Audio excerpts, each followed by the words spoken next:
Hello, everybody. We are back with our next speaker.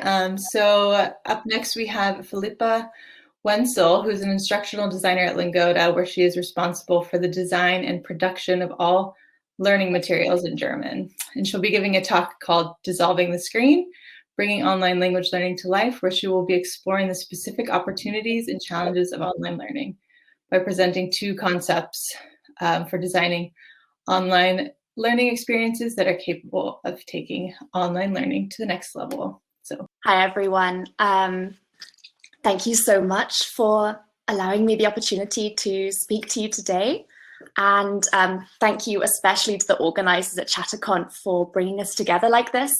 It's a wonderful opportunity to be able to share professional experiences and hear from other people in the field and learn from each other. So what a privilege, thank you. I'd like to begin by just introducing Lingoda, where I work, and my own role there. Lingoda is Europe's leading online language school. To date, we've served over 70,000 students from 200 countries around the globe, and we're currently delivering more than 450,000 classes a year, delivered by over 1,400 native speaking and qualified teachers. We've got 3,000 lessons on offer in 4 languages, and we follow a structured curriculum based on the CEFR. When I say we're Europe's leading online language school, the emphasis really is on school. We see ourselves very much in the tradition of the school, in that we have students, we have classes, we have classrooms, albeit virtual ones, we have teachers, we have materials, we have a curriculum, except that everything takes place online and with full flexibility for the students. So private and small group classes are available 24/7, and students can book in flexibly whenever suits them, selecting either the next lesson in the curriculum stage or flexibly if another topic interests them more. So we like to think that we combine the best of both worlds. My role there is as an instructional designer, and what I've been working on at the moment is designing a new curriculum and lesson structure for our general courses, in particular for our German courses, and developing some specialized new courses for specific and professional purposes. I chose the title of my talk today, Dissolving the Screen, Bringing Online Learning to Life, because I think this is something, this is what we all are all about, aren't we? Making online learning sing, making it come to life. I'm indebted for the phrase dissolving the screen to the US educator Doug Lemov. And as soon as I read it, it just struck me that this is what we're trying to do, because the screen is kind of like a window. The screen is what allows us to, we can see through the screen. It's what allows us to connect with other people. Without the screen, we wouldn't have access to others and to the learning opportunities of the internet. And yet sometimes the window or the screen can be a bit grubby, or maybe it's a bit high up and you have to get on your tiptoes and you can't quite reach. And in the best learning experiences, for me, as an online learner and also as an online teacher, the very best moments are when the screen appears to dissolve, you forget it's there, and you come into full contact with the material and with the other people you're learning together with. I sort of see a bit of an elephant in the room sometimes with online learning. I liked this picture of the elephant in therapy. Sometimes, even if I stand in the middle of the room, no one acknowledges me. And I wanted to address the elephant in the room today.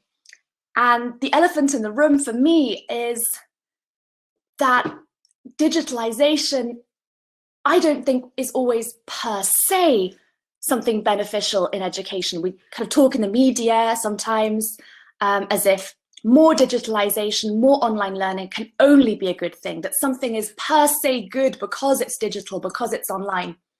But this doesn't really chime with my experiences as a learner or an educator. There are some online experiences that are incredible, enriching, mind-expanding. And then I think we've all had online learning experiences that can feel a bit undernourishing or a bit disappointing. And I've become very curious about why this is, what differentiates those experiences, and how we can try to overcome them when we're designing courses for the future.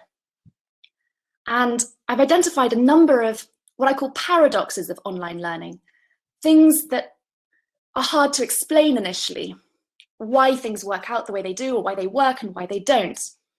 The first one I'd like to address is dropout rates.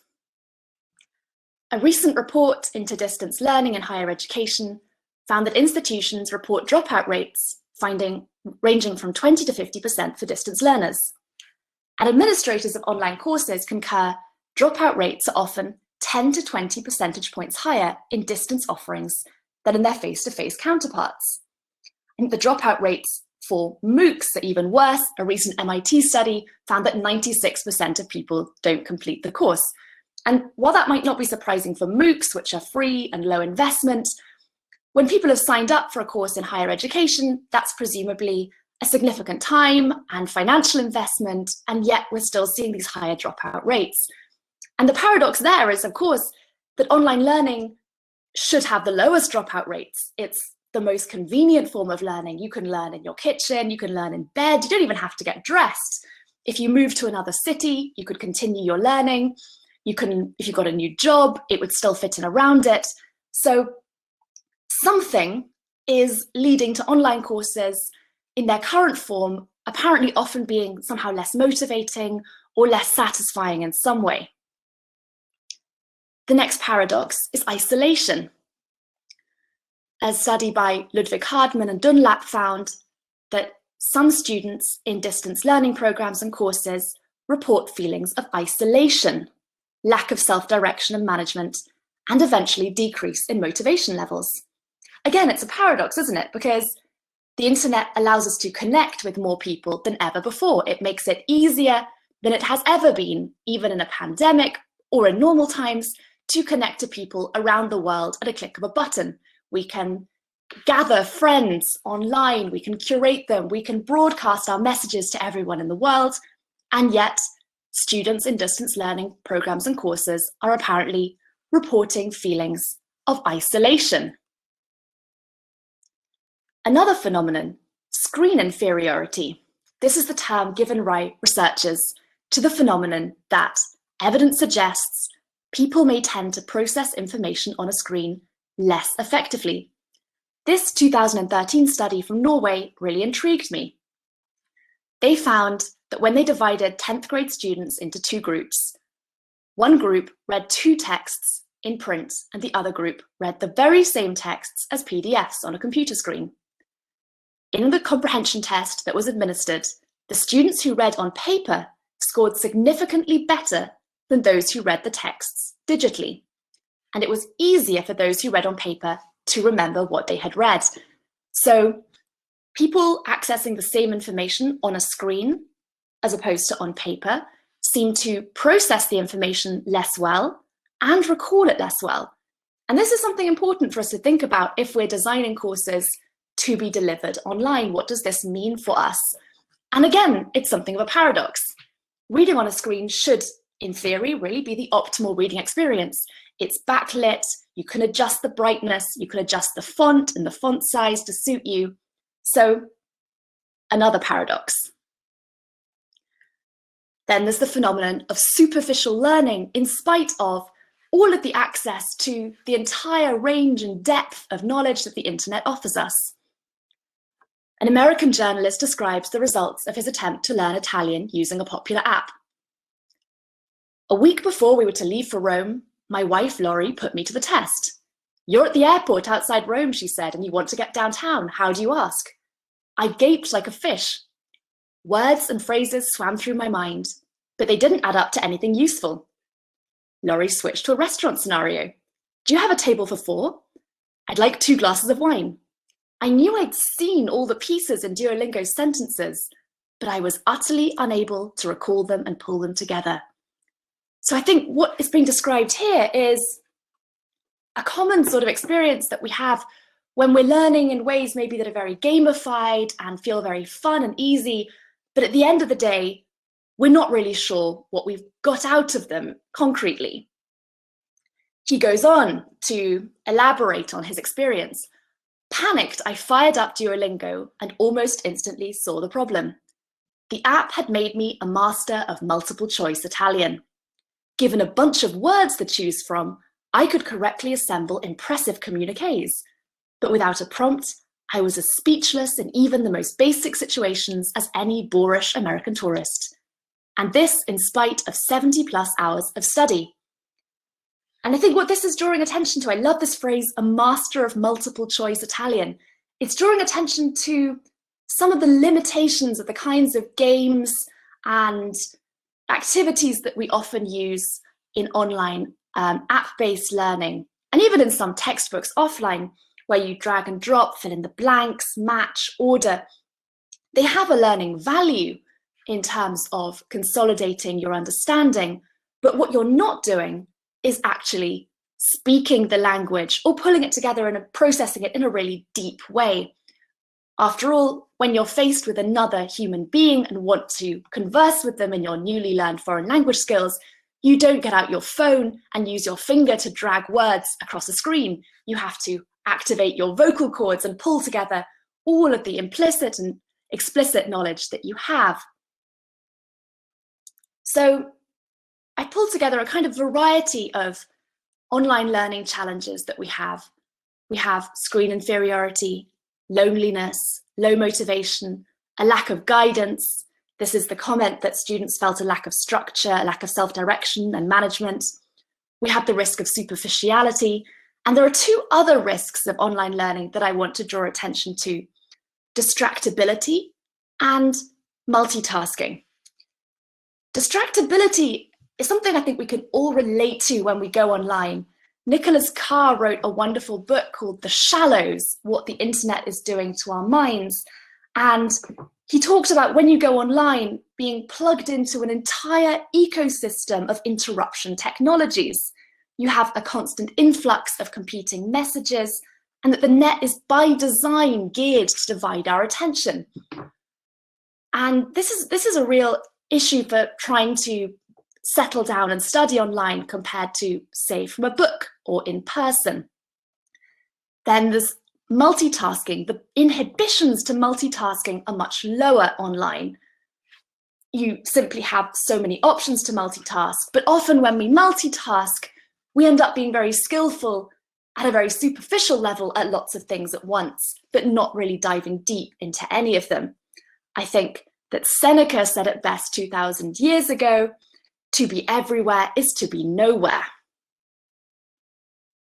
So what's missing? How can we sum up these things that are often missing when we learn online? Maybe let's think about what would be different if we'd had this conference today in person, maybe in a conference hall somewhere as opposed to online. To start with, we probably wouldn't have been able to have the conference at all because of the pandemic, certainly not, but also I imagine and I hope that there are people attending from all over the world, and that coming together in this way to share wouldn't even have been possible online, without being online. And yet, there are things that are different. You can see me, but I can't see you, and you know that I can't see you. You also can't see anyone else. If you were at a conference, you would be sitting next to somebody, probably people all around you on every side. You would hear them breathing. You might mutter an aside to them. You might make some small talk. You would be aware that you were having a shared experience. But now you are also sitting probably alone in a room, maybe in your kitchen, maybe in your bedroom, looking at the screen. How many tabs do you have open at the moment? This isn't a critical question. How many tabs do you have open? You may also have a phone next to you. How many of you have received a pop-up notification or a message since my talk began? How many of you, and I won't be at all offended, have flipped onto another tab and read something else while I've been talking? And how many of you have got up, maybe to make a cup of tea or a cup of coffee? If you've done these things, you are not alone at all. A 2016 study found that during a 100-minute lecture, 37 minutes were spent by students on non-course related websites. And another 2017 study of undergraduates found that they changed windows in their browser on average every 19 seconds. I think to sum it up, we're missing one thing often when we learn online or when we connect online. The one thing that is hardest to replicate, but most important that we try to replicate. And that thing can be summed up in one word: presence. Successful learning, in my opinion, requires you to be present and feel presence. To be present yourself mentally, to bring yourself to the activity, and to feel presence, to feel that you are learning from and alongside other people. This doesn't have to be physically in person, but it does have to feel psychologically real. The researchers Garrison, Anderson, and Archer identified 3 kinds of presence that they believe are crucial to successful learning, specifically online: teaching presence, social presence, and cognitive presence. Teaching presence is the feeling that you are being guided through the learning experience by a person, by somebody, whether this is in direct instruction, whether by answering your questions, perhaps asynchronously, the feeling that someone is there to support you through the learning journey. It's also implicit in course design. So teaching presence can also be felt not just through a physical teacher person who you interact with, but through the sense of working through a structured program that has a plan that someone has thought out for you. Otherwise, it's easy to feel lost in the internet amid all of its competing offerings. Social presence is the sense of being with another, the feeling of learning with, alongside other people. And it's the perceived presence of those people and the appreciation of an interpersonal relationship with them. These things are hard to create online in some ways, but not impossible. They can be achieved through video conferencing in learning. This is the route we've taken at Lingoda, putting people into small classes to learn, where you can directly see one another in real time on video. They can be achieved through course design, also through using things like forums and chat functions to connect learners together. I'll talk more about cognitive presence later. For now, I'm interested in the value and importance of teaching and social presence. They might seem like nice to have, like add-ons, things that make you feel good and cozy, but aren't actually important for the hard business of learning. We've all heard of people who've been autodidacts and learn all by themselves from a book. But research suggests that these people are outliers, and that the majority of people do learn best when something called a community of inquiry is formed. They seem to make a difference to student satisfaction and student retention. Studies have found that students who perceive a lack of social interactions and instructor presence are more likely to withdraw and fail. Not only to withdraw, but also to fail. It seems that the presence of a teacher and of other people primes the brain for learning and increases our receptivity for information. The limbic system is something like the brain's information gatekeeper, and it's positively influenced by the presence of a motivated and plausible instructor, improving receptivity to learning and learning outcomes. The limbic system works by filtering all of the stimuli that come into our brain and assessing them for importance and novelty. When a stimulus is judged to be unimportant, it's not led on further into our brain and is therefore not processed further. But research suggests that the presence of a motivated and plausible instructor makes our limbic system pay more attention to the information that they give us. And it could even be that this is the most important function of the teacher. Not just that they tell you things and explain you things, but that they tell your brain, listen, this person thinks this information is important and that I should know it and wants to tell it to me. Therefore, It must be important and I will be open to it and receive it.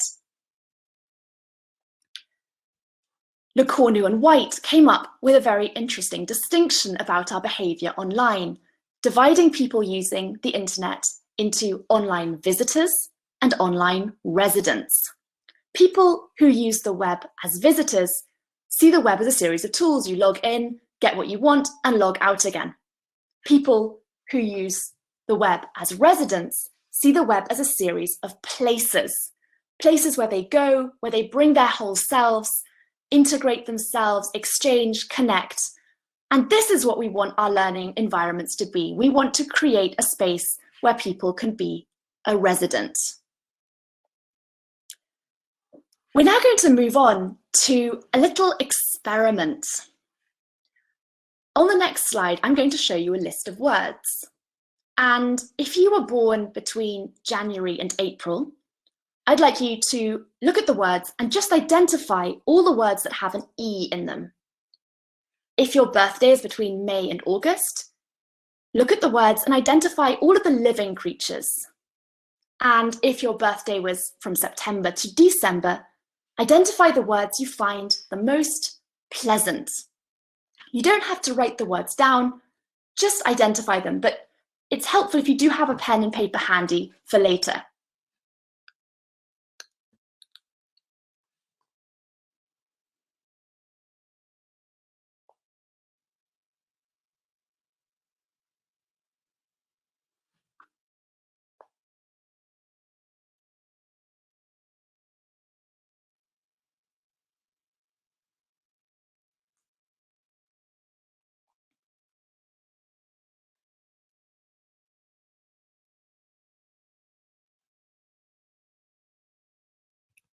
Now, I'm going to be a bit unfair now and put you on the spot. Can you jot down as many of those words as you can remember? I know I didn't tell you it was going to be a test, but I'd like you to do it anyway.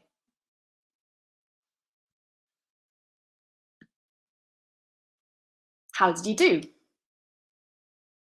Unfortunately, we don't have time now to really process the results of this, but I'm going to make a prediction. I'm going to predict that those of you in the first group who only looked for the E's probably found that very difficult indeed. Those in the second group who processed the words a little bit more deeply, you had to examine them for meaning, you had to put a semantic element to your processing, probably remembered more. And those in the third group who processed the words most deeply and found a personal emotional resonance in the words probably remembered the most. And this, importantly, regardless of whether you attempted to learn the words or not. That's why I didn't tell you it was a test. This illustrates a concept of cognitive psychology known as deep processing. Koslin sums it up as, the more mental processing one performs on information, the more likely one is to remember it. And this phenomenon has actually been known about since the late 60s. There was a study in 1969 by Thomas Hyde and Jim Jenkins, similar to the experiment that I did with you now, with different sets of words and different levels of processing. And the results have really profound implications for teaching, but are rarely talked about outside of cognitive psychology. The more you process information, the more you remember it. And whether or not you process shallow or deeply makes more of an impact on your learning than even your motivation or whether you intend to learn. If you use a deep processing strategy, you will learn whether or not you intend to. We've been trying to implement this finding into our updates of our curriculum. This is our old curriculum, which was relatively passive in terms of what the student was expected to do. Here's an explanation of the difference between the past simple and the present perfect. The rule is stated, a table is given, the teacher would probably read this aloud, or a student would read this aloud, and then you'd move on. Very little processing.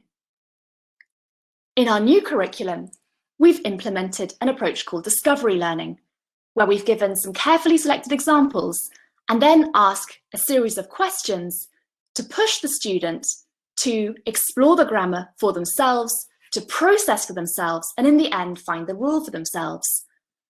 The question is on the bottom right-hand corner. When we give an exact date for a completed event in the past, which tense should we not use? The aim of all of this is to push deep processing and deep engagement. And this leads us to the final presence, cognitive presence, the feeling of being there. It involves deep processing, applying knowledge, attentiveness, resolution, making connections, constructing meaning, integrating knowledge, exploration. And it's the final part of the triad of presences that make learning successful. Jeremy Harmer came up with a nice model for designing lessons, which also works well online. You engage students by hooking them in. You study, introducing new content and concepts. Ideally, we think using discovery methods for deeper processing. And then you activate, put the learning to practical use with role plays, with discussions, really using your language in complex and deep ways. So let's look back at the challenges we identified of online learning. All of the things that can make online learning hard.